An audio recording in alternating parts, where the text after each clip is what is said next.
She must have stolen that money. There's no way a black kid has 1,500 pounds unless she took it from someone. The words weren't screamed, but they struck like a slap in the face, sharp and deliberate, spoken just loud enough for nearby customers to hear, just soft enough to give the speaker plausible deniability. And yet, everyone heard it. Inside the prestigious lobby of Royal Trust Bank, one of the oldest, most respected financial institutions in all of Europe. That one sentence, spoken by a senior staff member, changed everything. It didn't just accuse a child of theft. It revealed a sickness hiding behind polished marble walls and golden nameplates. The girl they were talking about didn't flinch. Not yet.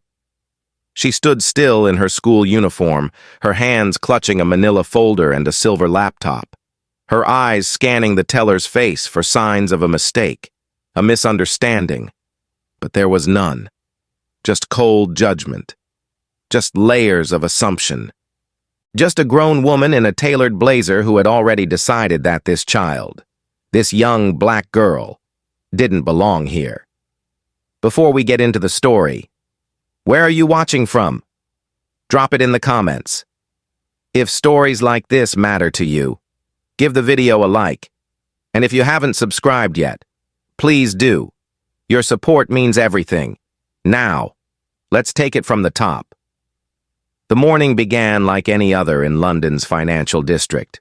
A calm sky, the distant hum of car horns echoing between glass skyscrapers, and the constant shuffle of polished shoes along the stone paths of Canary Wharf. At the heart of it all stood the headquarters of Royal Trust, a towering structure of elegance and authority. Step inside. And everything seemed designed to signal power. The polished black granite floors, the rows of gleaming teller counters, the high ceilings lined with quiet, watching security cameras. It was a place built to make statements and to make people feel small. But that morning, one person walked in with a different kind of presence.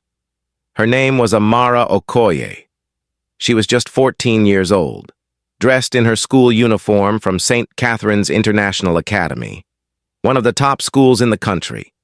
Her blazer bore the crest of a campus where yearly tuition cost more than most cars. And her backpack, while modest, carried the weight of something extraordinary. Amara had recently been honored at a global tech conference for designing an AI algorithm capable of detecting financial fraud with more than 95% accuracy. Her project had earned her international attention, press coverage, and a £1,500 prize, not to mention offers from mentors and investors who saw in her the future of data science. But today wasn't about conferences or headlines. It was about something simpler, something every teenager looks forward to, opening her first bank account. She'd chosen Royal Trust not because it was flashy, but because she wanted to feel like she belonged in the same world her work was already entering. She believed excellence deserved a seat at the table, and she was right. But the world wasn't ready to treat her that way. As Amara stepped up to the teller, a woman named Claire, she spoke clearly, confidently, explaining that she wanted to open a savings account and deposit her earnings. Claire didn't smile. In fact, she barely looked up.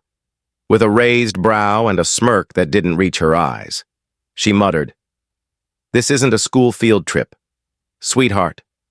Amara, unfazed, opened her folder and handed over her documentation. Passport, student ID, proof of funds, all meticulously arranged.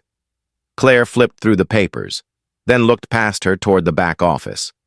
Moments later, Elizabeth Warrington appeared, the bank's senior branch manager, a woman in her 50s with sharp cheekbones, a tighter jaw, and a reputation for keeping things orderly.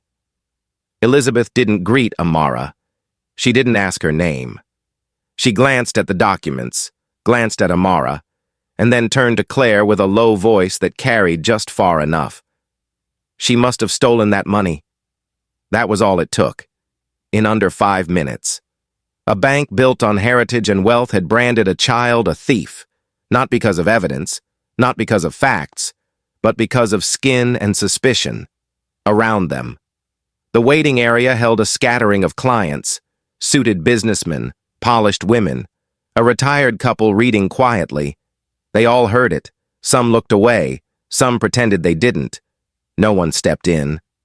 Elizabeth calmly walked to the security desk, whispered something, then returned with what she called a security protocol. She asked Amara to step aside. "Just routine," she said, though her tone betrayed something colder. Amara stood her ground. She asked, "Is there a problem?" Elizabeth didn't answer. Instead, she leaned down and said, "We've had some reports of suspicious activity. We just need to be sure you're not involved." Amara tried to respond, but before she could speak again, Elizabeth asked her to hand over her bag. That's when the accusation shifted gears. Within moments, a credit card, one Amara had never seen before, was found in her side pocket. Elizabeth let out a gasp, loud and theatrical. "This card contains corporate financial data," she shouted, just as the security team stepped forward. Amara's eyes widened. "I didn't take anything," she said, her voice trembling but steady. "That's not mine. I don't even use credit cards." Claire crossed her arms and shook her head. "Of course not," she muttered sarcastically. "Kids these days are clever." That was the moment it happened. The moment when what should have been a proud milestone in a young girl's life turned into a public humiliation. The moment when a tech genius was reduced to a suspect simply because she didn't look like the clients this bank was used to serving. And no one, not one employee, chose to see her for who she really was. Amara stood frozen, her backpack slightly open now, her documents half spilled on the polished marble floor, and her heart pounding in her chest as if it were trying to warn her of something bigger just ahead. She had come here with pride, with a dream to walk into a place of wealth and power, not as a stranger, but as someone who belonged. And yet now, under the watchful eyes of employees and clients alike, that dream was crumbling beneath the weight of someone else's suspicion. Elizabeth Warrington, the senior bank manager with a tight expression and an even tighter grip on control, knelt just enough to pick up the credit card she had found in Amara's side pocket, a card the girl had never touched, never seen, and certainly never claimed. With performative precision, Elizabeth held it up between two fingers like it was a bomb, announcing to Claire and the surrounding staff that this card, supposedly linked to sensitive corporate accounts, had been stolen. "You don't understand the seriousness of this," she said sharply to Amara, as if the girl had already confessed. "That card doesn't belong to you. It has encrypted data from one of our top-tier clients. Do you realize what that means?" Amara's voice trembled, but she didn't back down. "That's not mine. I don't know how it got in there. I came to open a savings account. That's all." Elizabeth cut her off with a wave of the hand, turning instead to the security guard near the exit and giving a subtle nod. What had started as a humiliating whisper now escalated into a calculated scheme, a performance with one clear goal: to make the girl look guilty and get her out of the building before anyone could ask real questions. But the truth was, Elizabeth's actions had little to do with the card, and everything to do with timing. She was under pressure. The AI system Royal Trust had spent £75 million to develop had failed, dramatically, causing a loss in institutional trust and internal chaos. The board wanted answers. The press wanted a scapegoat. And Elizabeth, already walking on a tightrope, had no room for mistakes. And so, when she saw a young black girl walk into her branch, carrying confidence and a computer, standing in a VIP line meant for millionaires and hedge fund clients, something deep and ugly flared up inside her, a misplaced card, a fabricated story, an easy target. That's all she needed, but it didn't stop there. After sending for security, Elizabeth made a calculated move. She stepped away, entered her glass-walled office, and pulled open the bottom drawer of her desk, a drawer few people ever saw. Inside was a thin envelope, unmarked, containing a preloaded credit card designed for internal testing. No real funds, no name, just dummy data. She had used it once before during a training simulation, and now she would use it again, quietly. She walked back out, approached Amara with a stiff smile, and bent down under the guise of helping her gather the scattered documents. It was in that moment, as Amara reached for her proof of enrollment from St. Catherine's and her prize certificate from the British Computing Association, that Elizabeth slipped the card into the side pocket of the backpack. Her fingers moved quickly, like a magician's trick, and in less than a second, the scene was set. She stood up with a startled gasp and shouted, "My God, that's my card!" The crowd stiffened. A few people began filming with their phones. Claire, standing nearby, took the cue and stepped forward, folding her arms with a look of smug satisfaction. "What did I tell you?" she whispered to another teller. "Always trust your instincts."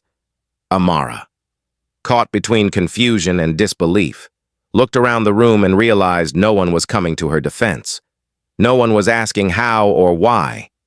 She was alone. "This isn't right," she said, blinking back tears. "You can check my ID, my school, my papers. I've done nothing wrong." Elizabeth responded with faux concern. "Let's just let the police sort this out, shall we?" And with that, she pulled out her phone and dialed. Less than 10 minutes later, 2 uniformed officers arrived. Officer Daniel Hughes, a tall man with narrowed eyes and a reputation for rushing to judgment, and Officer Sarah Patel, younger and quieter, but no less complicit. They entered the lobby with purpose, and within moments, they were standing beside Amara, asking her to hand over her bag. "She's in possession of a stolen corporate card," Elizabeth said quickly. "We believe there's sensitive client data on it, possibly even national security implications." Amara opened her mouth to protest, but Hughes stepped forward, firm and impatient. "Miss, we need you to come with us." She looked up at him, scared but defiant. "I didn't take anything. Please, just check my things. I have proof of everything." But it was no use. Hughes nodded to Patel, and the next moment felt like a nightmare, in front of clients, staff, and the lens of at least one recording phone. Officer Patel reached for Amara's wrists and secured them with cold metal handcuffs. The click of the cuffs echoed through the marble chamber like a gunshot. A woman in a business suit gasped. A man near the teller counter shook his head, whispering, "Unbelievable." But still, no one stepped in. Claire Thompson watched with arms crossed, eyes satisfied, and Elizabeth stood nearby, arms folded, expression unreadable. Amara, handcuffed and trembling, managed to whisper just one sentence before they escorted her toward the door. "I need to call my mom." She wasn't sure they would let her, but she knew she had to try.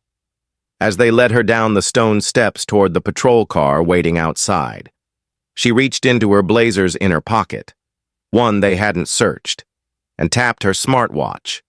With a few short movements, she opened a private chat app and sent a voice message, her lips barely moving as she spoke into the cuff. "Mom, I'm at Royal Trust. They called the police, said I stole something. I didn't. I'm scared."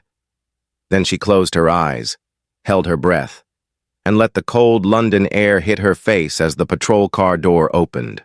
Her laptop, the one that had brought her international recognition, was left sitting on the floor inside the bank lobby, its screen still glowing softly with lines of AI code. It was the only thing in the room that could tell the full story. And for now, no one was listening. The ride to the police station felt longer than it actually was. Not because of the traffic or the route, but because of the weight pressing down on Amara's chest, a mix of confusion, fear, and disbelief that blurred the world outside the window into streaks of gray. She sat silently in the back seat of the squad car, her wrists still bound, her backpack confiscated and placed on the passenger seat up front. Officer Daniel Hughes drove in silence, jaw clenched, while Officer Sarah Patel stared out her window, avoiding eye contact, her face unreadable. No one asked if Amara was okay. No one asked if she understood her rights. They simply treated her as if the verdict had already been written. A child genius who had done nothing but walk into a bank with her own money had now been reduced to a suspect in the eyes of people who refused to look deeper. Amara leaned her head against the cold glass, blinking back tears, trying to remember the breathing exercises her mother had taught her for when she had to speak on stage. In through the nose, out through the mouth, steady, ground yourself. You are not what they say you are. But nothing could prepare her for the moment the squad car turned into the private underground lot of the local station, the gate rising slowly as her name was already being logged into the system. The officers didn't say much as they walked her through the back entrance, past rows of desks and bulletin boards covered in outdated missing persons flyers and mugshots of repeat offenders. She was placed in a holding room, bare walls, a steel bench, no clock, just time stretching endlessly and a single camera in the corner, watching. Her hands were finally uncuffed, but the sting of the metal remained. She sat, fingers folded tightly together, waiting. She didn't cry. Not now. If she let herself cry. She feared she might not stop. Meanwhile, back at the Royal Trust Bank, something was shifting. A young clerk, a trainee in the compliance department named Ezra, had quietly witnessed the entire ordeal. Ezra, a Pakistani Brit in his 20s, had only been working at the bank for 3 months, and during that short time, he'd already seen more than enough to make him uneasy. He'd watched Elizabeth brush off clients with African surnames, watched Claire mark certain applications for extra screening without explanation. And now, he'd watched a 14-year-old girl be dragged away in handcuffs for a crime she clearly didn't commit. But Ezra had also seen something else. Just before Elizabeth had shouted about the stolen card, he had caught her reflection in the tinted glass wall of her office, bending down toward Amara's bag with something in her hand. At the time, it hadn't registered, but now, it made sense. And Ezra knew the building had internal surveillance that Elizabeth couldn't access without executive approval. As soon as the commotion died down, Ezra stepped into the IT room on the 3rd floor, logged into the archive server under the guise of routine checks, and found the footage. There it was, clear as day. Elizabeth kneeling beside Amara, sliding the card into her bag with a deliberate, practiced motion. But that wasn't all. The security system had picked up ambient audio from the open mic at the nearby customer kiosk and captured Elizabeth muttering to herself as she planted the evidence. "She needs to learn her place," she said. The words chilled Ezra to the bone. Without hesitation, he downloaded the footage and audio onto a secure drive, then sent it, encrypted, to the private address of someone he'd only heard mentioned in whispers around the executive floor, Sir Edward Harrington. Sir Edward wasn't just chairman of the board. He was a close friend of the Okoye family, retired diplomat, part owner of the bank, and a man who had always carried himself with an old-school dignity that demanded respect. The moment he saw the video file in his inbox, subject line marked, "Urgent Royal Trust Incident," he opened it without question, and as the video played, he didn't blink. His hand tightened around the glass of scotch he had been sipping. He stood up slowly, picked up the phone, and called his driver. "We're going to the bank," he said. "Now." At that same moment, In a towering skyscraper across London, a different screen lit up. Sophia Okoye had been in the middle of a high-stakes investor meeting, one that could shift the direction of a $2 billion international merger. When her smartwatch buzzed, it was a voice message from her daughter. She stepped out into the corridor, pressed play, and stood frozen as she heard Amara's voice, barely audible, but unmistakably frightened. "Mom, I'm at Royal Trust. They called the police, said I stole something. I didn't. I'm scared." Everything else faded. The deal, the boardroom, the city skyline. Her mind went blank, then sharp. She called her security director, Victoria Stone. "Prep the car. I want Malcolm with me. No delay. Royal Trust. And get Edward on the line." Within minutes, a black Rolls-Royce Phantom pulled up in front of Okoye Systems headquarters, flanked by 2 armored SUVs. Inside the lead car, Sophia sat in silence, dressed in a charcoal gray power suit, eyes locked on the passing city, fingers rhythmically tapping the leather seat, not out of anxiety, but calculation. Sophia wasn't just a billionaire. She was one of the most powerful women in global tech, founder and CEO of a company valued at over £120 billion. She had built it from scratch, line by line of code, deal by deal, against every barrier the world had thrown at her. And now, they'd come for her daughter. She would not forgive that. Not ever. At the precinct, Amara sat alone, staring at the blank wall, unaware that the storm had already begun to turn, a storm that would not just clear her name, but expose everything hiding beneath the polished surface of one of London's most untouchable institutions. And this time, the world would be watching. While Amara sat in silence under fluorescent lights and a locked door, unaware that justice had already begun moving outside those walls. Back at the Royal Trust Bank, the air changed, slowly at first, like the feeling right before a storm breaks. The polished calm of the lobby was interrupted not by shouting or violence, but by something even more powerful, quiet urgency. Sir Edward Harrington entered through the side executive entrance, flanked by 2 aides, carrying a tablet in his left hand and a look on his face that hadn't been seen in that building in years. Staff stepped aside instinctively. This wasn't just a man. This was legacy walking through the door. Within seconds, he made his way into the center of the lobby and addressed the staff in a tone that cut clean through the room. "I want every senior staff member present in the main lobby in 5 minutes, and I want the surveillance system connected to the public display screen now." No one questioned him, not even Elizabeth. She came out of her office briskly, trying to appear composed, even gracious. "Sir Edward, I wasn't aware you were visiting today. If you'd given notice." He held up a hand, silencing her. "I've already seen everything I need to see." Her face twitched. She blinked. "Seen what? Exactly?" Sir Edward turned to Ezra, who had been waiting quietly near the elevator. "Show it." Ezra stepped forward, plugged in the drive, and within moments, the lobby's oversized digital display, usually reserved for promotional bank videos and investor updates, flickered, then began playing the footage. There was no voiceover, no dramatic music, just pure, high-definition truth. The room watched as Elizabeth leaned down toward a scattered backpack under the pretense of helping.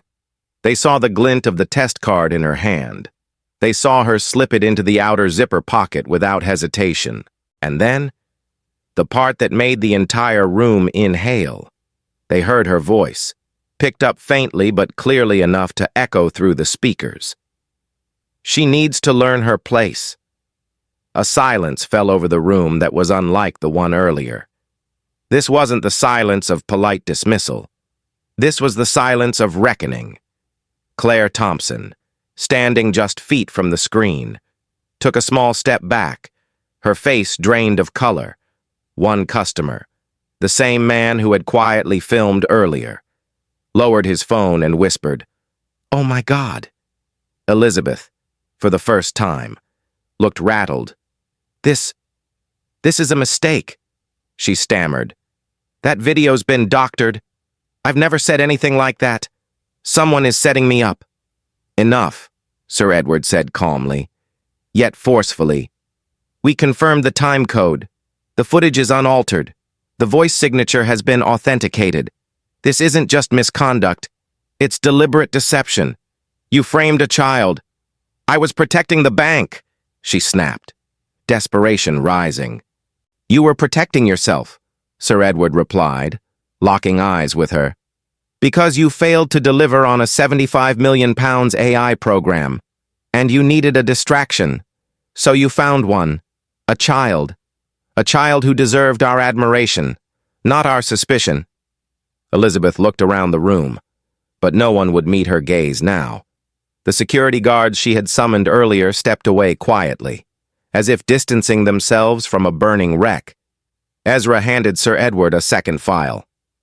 "We also have the internal email trail," he said softly, "showing she tried to erase access logs from the surveillance server yesterday. She knew how to cover her tracks." Sir Edward nodded.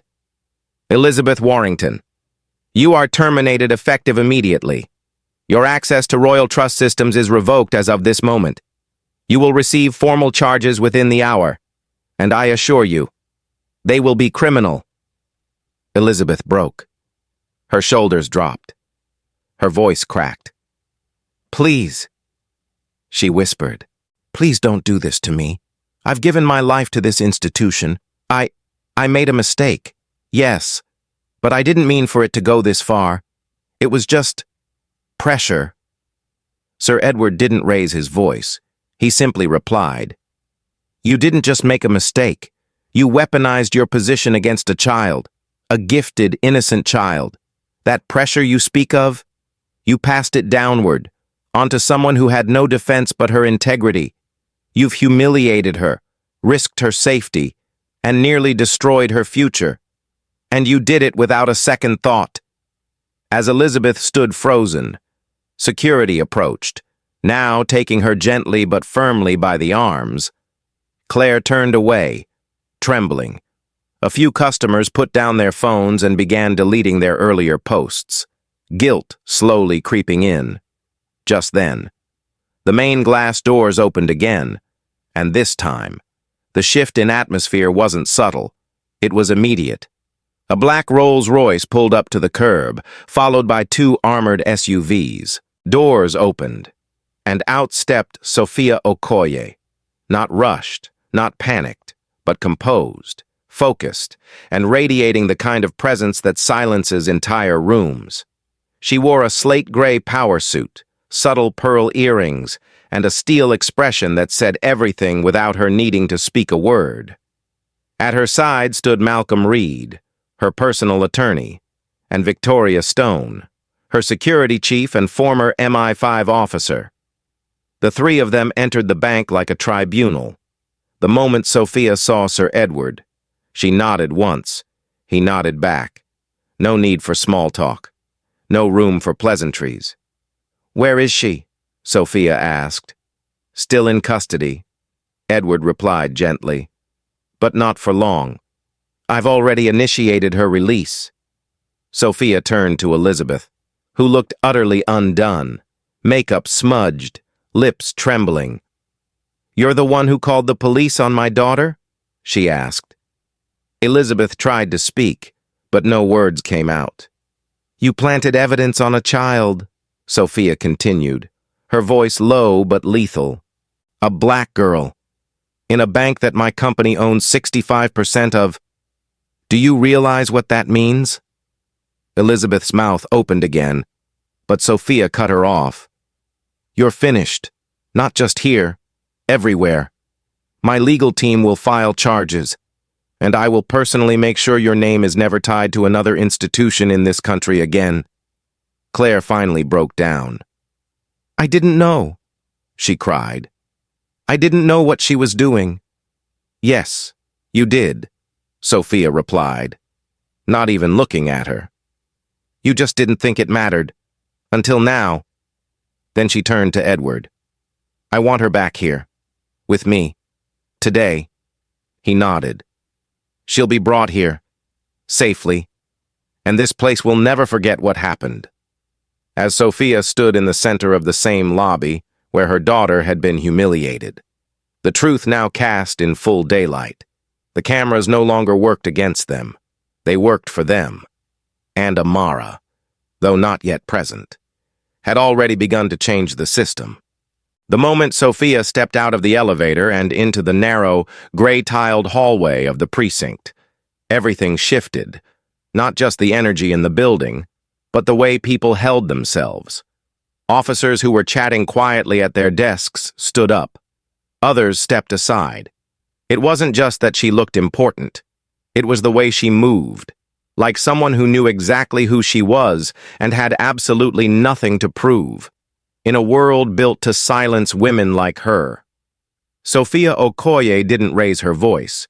She simply arrived, and the walls moved, flanked by Victoria Stone on her left and Malcolm Reed slightly behind her. She walked straight toward the front desk and spoke with measured calm. My name is Sophia Okoye. My daughter, Amara Okoye, was brought here earlier today under false charges. I'm here to see her and to correct what should never have happened in the first place. The young officer behind the desk, barely in his 20s, face pale and nervous, fumbled for a response. Ma'am, let me check with the sergeant. Do that, Victoria said sharply, already scanning the hallway, noting every surveillance camera, every exit, every uniform within range, a few desks away. Officer Hughes looked up from his paperwork, his brow furrowed. The name sounded familiar. But it wasn't until he saw Sophia face to face that it hit him. The same face that had been on the cover of Forbes. The same name behind the most advanced financial AI platform in Europe. The woman who'd rebuilt an entire industry with code and conviction, and who also happened to own a controlling stake in Royal Trust Bank. Panic bloomed across his face. He stood up quickly, but Malcolm was already approaching. Officer Hughes, he said evenly, handing over a letter. This is a formal notice of legal review and civil rights violation. You'll want to read it carefully. Our team has already begun compiling evidence of procedural misconduct. You may want to call your union rep. Hughes looked down at the paper, then up again, eyes darting toward Sophia. I didn't know who she was, he stammered. We were told she was carrying stolen materials. We had to act. Sophia turned her eyes to him, not with rage, but with something far colder. Disappointment. So you didn't ask for ID? You didn't verify the claim? You just saw a black girl with a backpack and decided she was a criminal? Hughes tried to speak, but no words came. She's 14, Sophia said softly, each word pronounced like the ringing of a bell in a funeral hall. 14. And the only thing she did wrong today was trust a bank that bears my name. At that moment, the sergeant emerged from the hallway, eyes wide as he recognized her. Ms. Okoye, I apologize for the delay. Your daughter is in room 3. We're, just finishing paperwork to release her. Not just release her, Sophia replied. You're going to walk her out of that room, right now, and you're going to do it with dignity, not with apologies, with respect. The same respect you give to white children in private schools who make mistakes and still get second chances. The sergeant nodded quickly and disappeared down the hall. Sophia inhaled slowly and looked around. Every pair of eyes in the room had shifted. No one looked at her like a suspect. No one looked at her daughter like a thief. Because now, they knew. The power wasn't in her money. It was in her presence. A few minutes later, the door at the end of the hallway opened, and Amara appeared, her hair a little messy, her blazer wrinkled, but her back straight, and her hands no longer bound. Her eyes widened when she saw her mother, and for a moment, She hesitated, almost afraid to move, afraid that if she ran, it would all vanish. But then Sophia stepped forward, opened her arms, and Amara rushed into them, burying her face in her mother's shoulder. "I didn't do anything," Amara whispered, her voice cracking. "I know," Sophia said, holding her close, her hand gently stroking the back of her head. "I know, sweetheart. You don't have to explain. Not to me." Behind them, Malcolm watched the officers stiffen, while Victoria stood like a statue, alert, focused, but blinking just once, slowly, as if remembering her own childhood, when no one had ever come through the doors for her. After a long, quiet moment, Sophia took Amara's hand and turned toward the room. "We're not done," she said calmly, addressing the officers without raising her voice.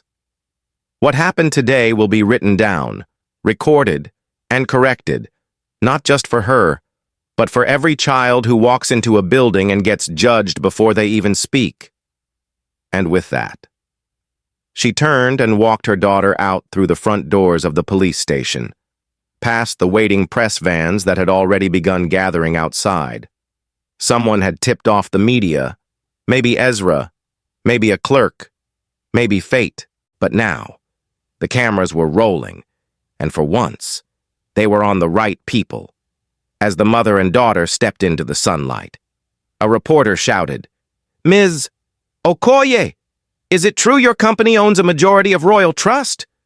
Sophia paused for a moment, looked over her shoulder, and replied simply, 65%. Gasps rippled across the crowd. Another reporter called out, "Will there be consequences?" Sophia gave a half smile, not amused, not angry, just tired. "There will be accountability," she said, "starting now." Then she and Amara stepped into the waiting Rolls-Royce, the door closing with a quiet finality, and the engine hummed to life as the convoy pulled away from the curb, inside the car. Amara wiped her eyes. "I thought they'd believe me," she said softly.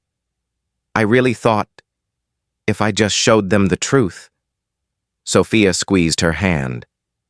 "Sometimes, baby, the truth isn't enough for people who are committed to their ignorance. That's why we don't just tell the truth. We show it, and we protect it with everything we've got." And from that moment on, neither of them looked back, because ahead of them was the future they were about to change. By the time the Okoye convoy crossed Tower Bridge, the story had already gone global.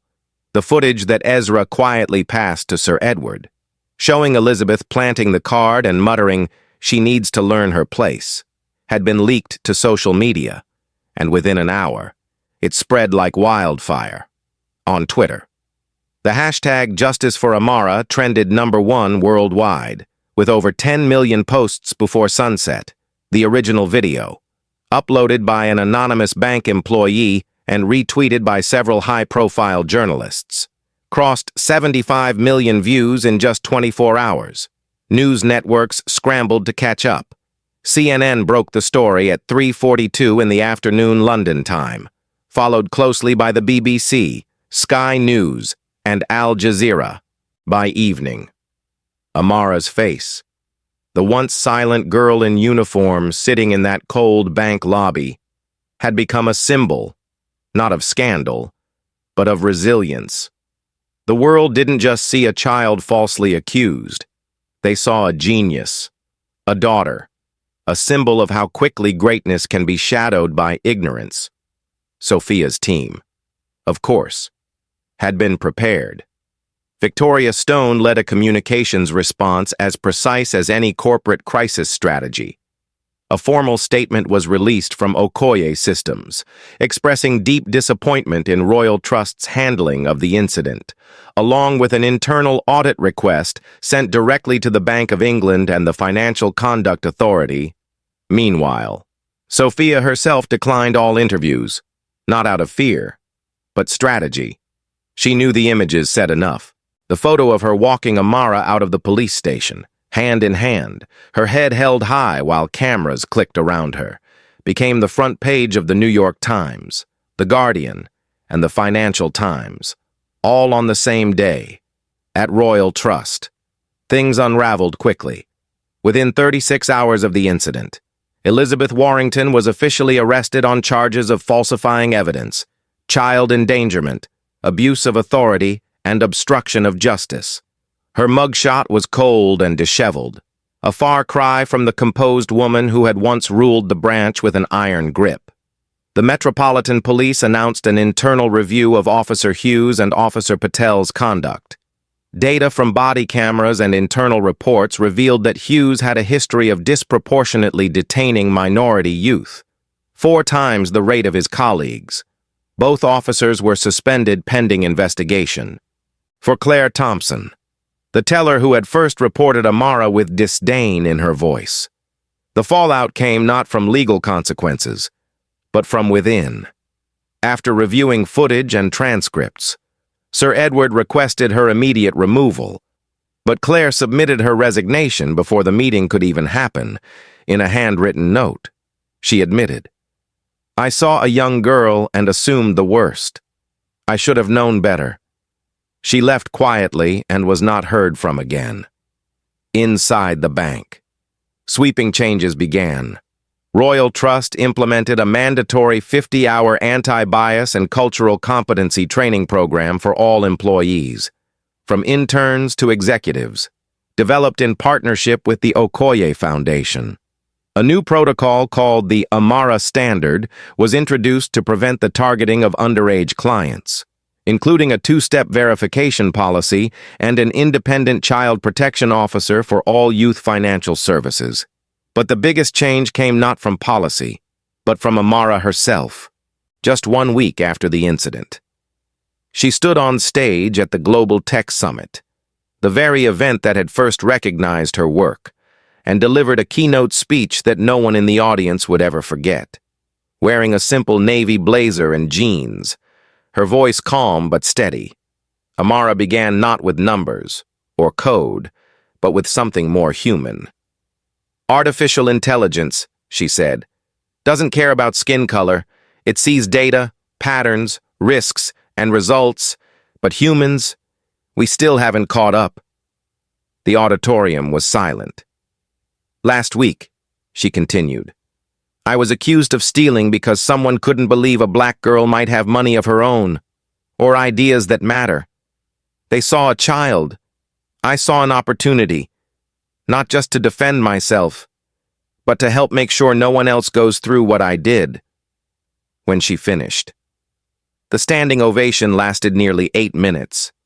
2 days later, Sophia Okoye announced the launch of the Amara Innovators Fund, a £200 million initiative aimed at supporting underrepresented youth in science, technology, engineering, and mathematics. The fund would offer scholarships, mentorship programs, legal support, and safe banking options tailored to young clients navigating institutions that still treated them with suspicion. Schools from across the UK and US reached out for speaking engagements. Harvard and Oxford extended early invitations for collaboration. Amara, barely a teenager, had become a global face of quiet power, not because she wanted it, but because the world saw something in her it couldn't ignore. And through it all, Sophia remained exactly as she had always been, composed, clear, and unwavering.